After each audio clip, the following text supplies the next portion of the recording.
we chose to go on the cruise that year because every time somebody graduates, we try to let the senior kid choose the area. So the senior kid that year chose the cruise. So we had saved up and we were going to the Bahamas because we had been on Carnival before and we went local, Cozumel, all the fun stuff. So we're like, this time we're going to the Bahamas. So this was like a once in a lifetime bucket list thing for me. We want to take a moment to thank our sponsor, Reba's Buds and Blooms of Henrietta, for their beautiful arrangements that they provide for us. Be sure and drop by and see Robert for all of your Valentine and floral and gift needs. Good morning, Green Country. This is Missy Nash coming to you live from the studios of the Henriettan online newspaper, commonly known as The Barn. And I am here today on this episode of Mornings with Missy with my very special guest, Susan Brandt, or Susan Graham, as she's known in these parts. Thank you, Susan, for joining me today. I'm so excited. I'm excited to be here. We're excited. We're nervous, but we're going to get the jitters worked right out and get on with the show. So Susan is a longtime Henriettan, well known in this community. And today I'm getting the opportunity for the first time to sit down and really kind of get to know you and hear about your practice and your life and the things that are going on here. So welcome. Thanks for having me. I'm excited to be here. This is my first time doing anything like this, so you're gonna do great. Yeah. I'm nervous. Yeah, you're more behind the scenes. Come on back. It's out of my comfort zone. It's not one of the many hats that I wear. So you do wear a lot of hats. Yeah.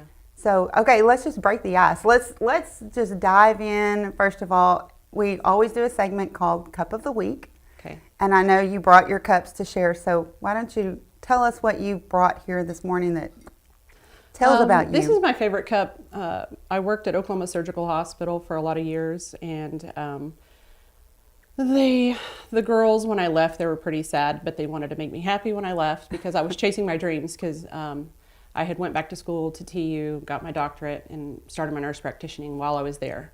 So they got me this motivational cup, and I drink my coffee out of it in the mornings. Shout out to my girls at OSH. But it just has a lot of little motivational things that says, be the energy you want to attract, you decide your vibe, things like that. So it's just a positive cup that I like to do in the mornings. It is. You sent me the photo of that, and I was reading all of the things on it. Today's to-do list, be happy and grateful. I know that I was, stalking your Facebook page, and no, there was just a lot of gratefulness on there. I saw a lot of that, the kindness, the just exuding positivity everywhere you go. So I wouldn't be in this position where I'm at today if it wasn't for good friends, good family, and the great community that we live in, because like I've said on my page before, this community built me. Like, my family, my friends, they support you. All my crazy endeavors, my jobs, all the fun stuff. But so that's where we got that. Well, tell me, what year did you start Hometown Healthcare? Okay, so Hometown Healthcare Solutions. Yes. Yeah, that's the name of our company, but we also call it the Henrietta Urgent Care because it's the urgent care here in Henrietta. And that's what people ask for when they're calling on the phone. So we started that in 2022. I had just finished up at Oklahoma Surgical. My brother and sister-in-law helped. They're the CEO and COO of the company. They helped me open it up here in this hometown. I had previously worked at a couple of the locals, and one in Okmulgee and one in Shakota and one in Muskogee. Worked there for several years to get my feet wet in the nurse practitioning world before I decided to open my own business. So we opened that up in 2022, and then we've just been booming ever since. I don't think there's ever really been a slow day. Not even a snow day for you. No snow days. Telemeds, they make this cool thing like since COVID happened. So you're like, oh, you can't come in. That's okay. We'll call you. Yeah. And that's okay. That is a good thing that's come about. Yep. How scary was it to jump off from, going to work, collecting a paycheck to doing this on your own? So the scariest part for me was the people entrust you with their lives, their families, their health decisions. And then, that's scary because you don't want to mess up. Like you think, what's the worst case scenario? What are we trying to rule out here? And then, how bad is this going to be for this person if I mess up? So that's pretty scary. Oh, absolutely it is. So through the years, I've realized that people know just as much as you do. They have Chat GPT, Google, all the things, and they also have been to other doctors and specialists. So they pretty much know what's going on with them when they come in. The consumer's it's pretty smart. much pinpoint. Yeah, the consumers are nice and smart. So they come in, they know exactly what's going on. And if they don't, it's a ballpark area. So it's pretty nice. So that was scary. Putting other people's financial and so I'm family owned and operated. So my sister, my brother, my sister-in-law, my nieces, my cousins, my other cousin is the other nurse practitioner, works on Mondays and Fridays with me. So we're family owned and operated. So those people entrusted me with taking care of their families. So if I don't stay afloat and I can't make my business stay afloat, I feel the financial burden of, oh gosh, what are these girls going to do if I mess up, if I don't make this work, if I can't get this together? So that's a lot. And then not knowing. So when you open up a business like this, there's financial stuff, there's audits you have to go through, Medicaid, Medicare, all the fun stuff. And then they make you jump through all these hoops. And they're like, oh, wow, I didn't know all of this. So it's been a learning curve the first few years, but the patients are really nice and they're kind. This community is really forgiving and kind. So they're like, the bills are terrible. It's okay. We'll fix it next time, you know. So very forgiving, very on learning curve with me, because this is the first time they've had an urgent care. This is the first time they've had these things. So, you know, they're learning with us, and it's been really nice. I absolutely love this place, and I'll tell you more about that later when we jump into Jason and all the fun stuff. So. You know, I think that's the things that you've shared are resonating with every business owner, whether it's a family-owned business or, I mean, we're family-owned business, but those are the same struggles that we have as well. The other thing that we do, I've noticed, is in our community, if I stay active in the community, so I'm actively at the ball games, I'm sitting on the sidelines of the football games, you know, I'm going to the championships with them, I'm ensuring those kids' safety, they have someone to ask questions of, those things, staying active in the community. And then I also am a patron of all other local businesses. If you're a patron of mine, shame on me for not showing up in your doorsteps, because that's what we do. You know, I'll go get my coffee here, I'll go get my coffee there, I'll go get my coffee here, I'll go get my coffee there, because everyone's doing the same thing here. And I get my clothes, I shop local, I shop local. I do try to do everything here, because everyone here is doing the same thing. Everyone had the same struggle that I had, whether it was through Medicaid or Medicare or whatever their financial audit is, whatever it is. We all have to do the same thing. Yeah. I love that. And you absolutely have poured back into this community. You touched on the sports, and I know you've got kids that are in school, but you just give back to the schools. So I always try to look at it like, okay, so it's an investment in these kids' future. So I had tons of coaches and people in my life that made me who I am today. And they come and see me still to this day. They're the people that were my teachers in school, or, you know, my friends or my family friends growing up. They keep my doors open, you know? And so I pour back into the kids, because they're going to be the ones doing this next. And I also am a firm believer that the positive karma. So if I'm doing these good things for other people, and I'm doing this act of kindness for other people, they're going to have some grace when it comes to my children, because I have 3 boys and then I have stepdaughters that live here. So I want grace when it comes time for them, you know, when I'm not around. Yeah, that's a huge word, grace. We can't give it enough, can we? For sure. Okay, now let's jump a little bit, because this episode will air the 1st of February. Oh, fun. And this is, as the heart art on the back wall reminds us, this is the month of love. So you were single for a few years. Yep. Came back to Henrietta and then all of the business things started. Yep. I want to hear, though, about this fun story and this family cruise, how you found love. Being an Oklahoma girl, small town Oklahoma. Tell me about this story. Well, okay. So we're in business. Everything's going good. My family takes a family cruise or a family vacation every year. extended So, family? Is it like, me, my sister, my brother, my aunts, my uncles, all their children. It's anywhere from 20-something people to 40-something people that goes on vacations together. So we chose to go on the cruise that year because every time somebody graduates, we try to let the senior kid choose the the area. So destination? the Okay. senior kid that year chose the cruise. So we had saved up and we were going to the Bahamas because we had been on Carnival before and we went local, Cozumel, all the fun stuff. So we're like, this time we're going to the Bahamas. So this was like a once in a lifetime bucket list thing for me to go to the Lost City of Atlantis, go to all these water parks, all the fun stuff. So I'm single, got all my kids, all my entire family on this cruise. I have nothing to worry about. And I'm not looking for love. I'm just having a good time. Just having a great time on a cruise by myself, living my best life. So middle of the week, I've been to the front of the boat, the back of the boat, all the fun stuff. And we're in the middle of the cruise. Our whole entire family, 20-something of us lined up in the middle of the boat. There's a karaoke place where there's a big dance floor.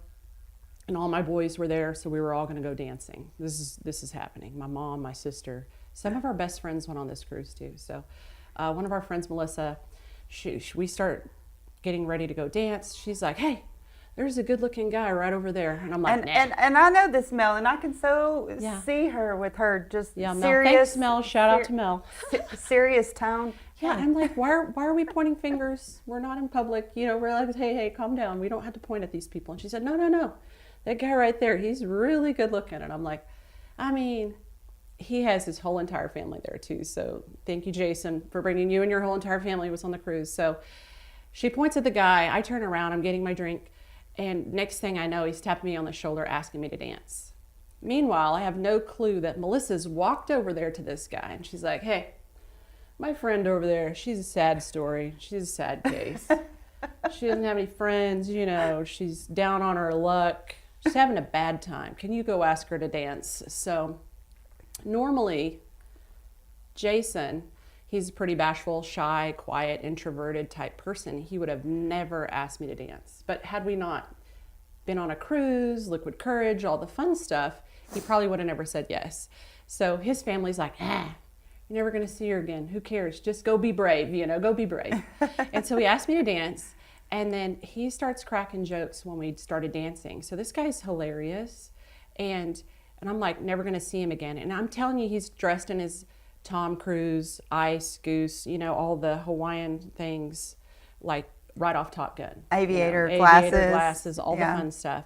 And so I'm like, "Hey, what are you, where are you from?" "Texas." And he's like, "Where are you from?" I'm like, "Oklahoma." And I was like, "What do you do for a living?" And he's like, "I work at Bell Helicopter. We build, these helicopters and planes, and I'm a pilot and da-da-da-da." And I'm like, okay, we're going here. So I'm like, we're making up stuff. We're making up stories. Okay, so I'm whole time dancing, thinking about what your story's about to be. Yeah, because it's going to be something great. And so ends up I make up something.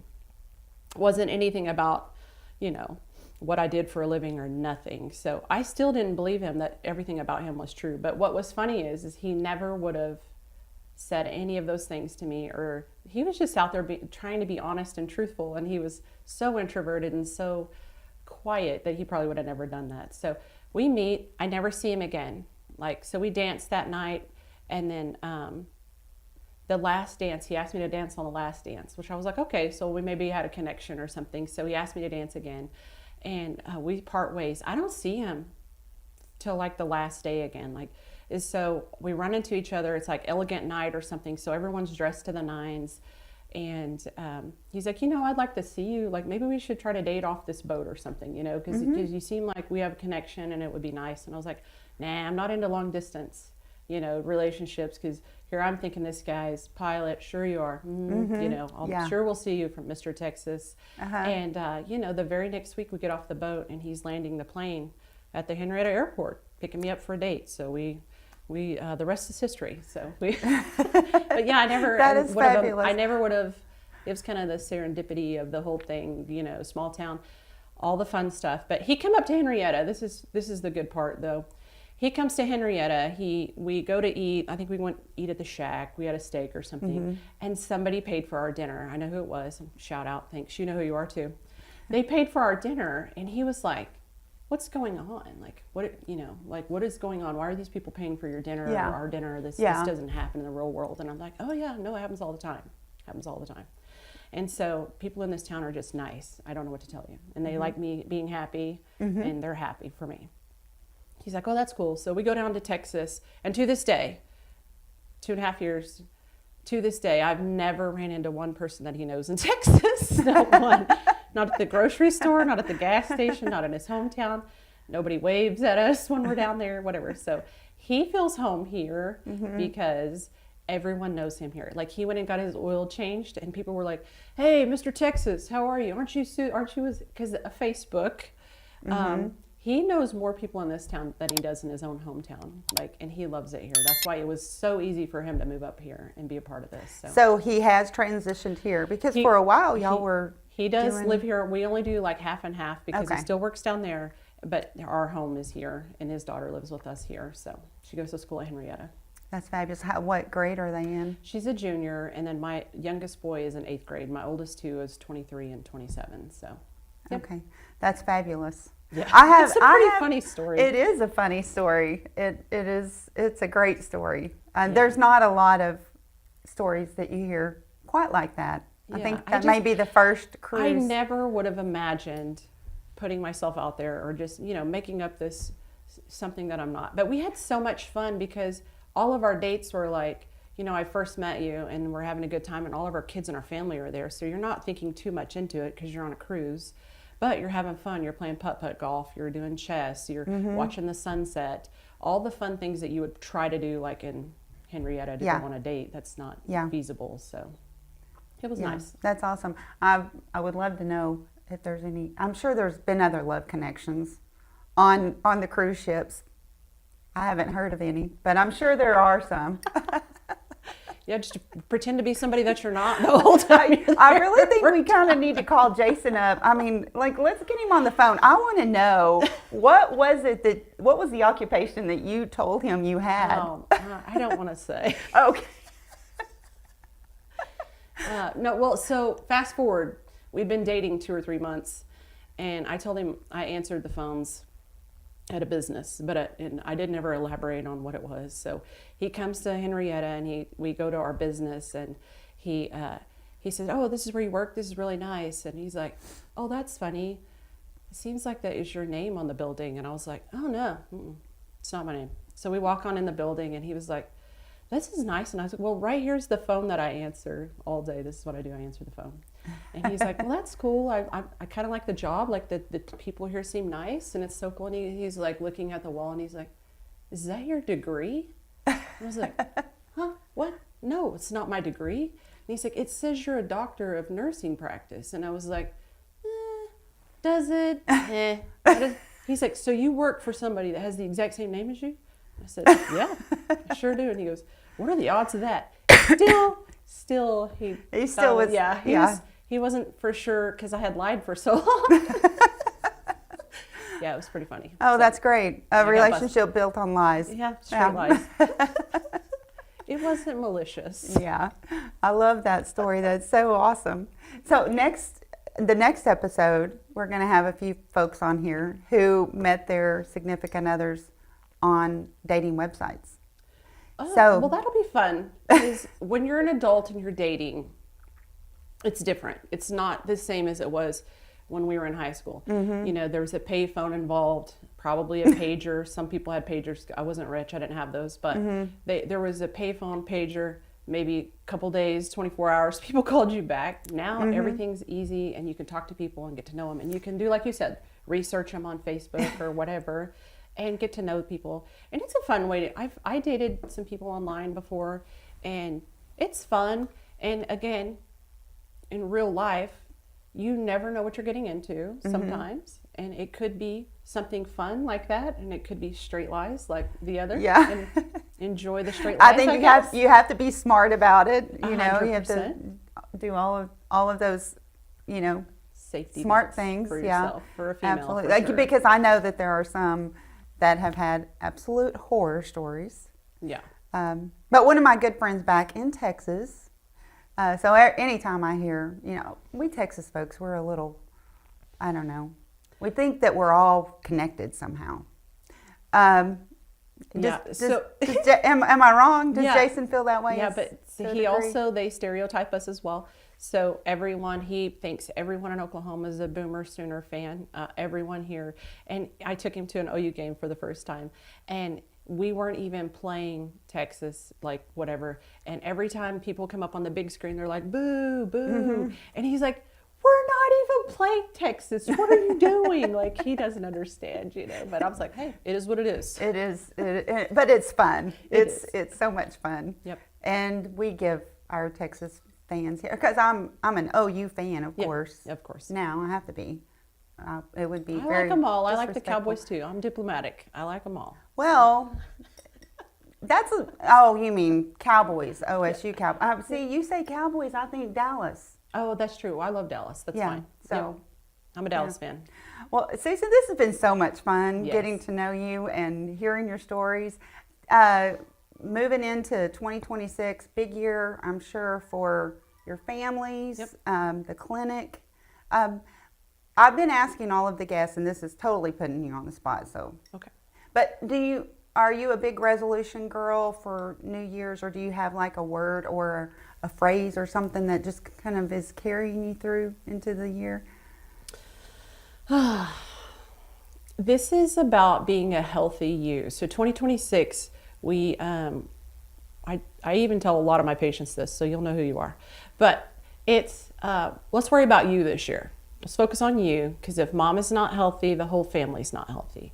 If you're worried about taking care of, like me, for so long, you take care of your kids and all your family and your husband and all these things are your number one priority. You always put yourself on the back burner. So 2026 is about being a healthy you and doing what's best for you, being mentally healthy, physically healthy, all the things. So that's what we're focusing on in 2026 is we're getting some of our moms, our dads, visibly healthy. So some people just don't like the way they look and feel and all that stuff. So we're working on physically getting healthy and mentally, all that for 2026. That's what I'm doing. Are there some specific things that you're putting in place to do that? Well, not necessarily, but I have the connections to the people. So I'm a big networker. So I like to know, I don't know everything. God, I don't know half of what I should know, but I know all the right people and all the right specialists and where the things are going on good and what people bring back. So if I have a patient that's doing really well at this doctor and these things are presented back to me, then I share that information with my other patients and say, hey, you might want to try this place right here because they're, Carrie's doing the visible stuff. So I go get laser hair removal from Carrie. So this makes me feel better about myself so that I can, feel better about myself presenting myself. So I know, so when you come in, I'm like, hey, if you want to do that, we're going to go down here and see Carrie, whatever. So, or go to Tulsa and we'll go to this specialist. So there are lots of those terzapatides and the Mounjaros and the Zepbounds and all those things. So I will do those things if your insurance covers it. And then I found a pharmacy that compounds things like that, and then our local pharmacies do all that as well and keep it inexpensive. So nothing I do is expensive as far as what it potentially could be. Yeah. And I just try to save our patients the most amount of money. So whatever it is that makes you feel better, like if it's the Zepbounds or whatever, we're going to find the least expensive route to get that done. I've heard that from so many people that come to you. It's like, you will help us in every way possible. Yeah.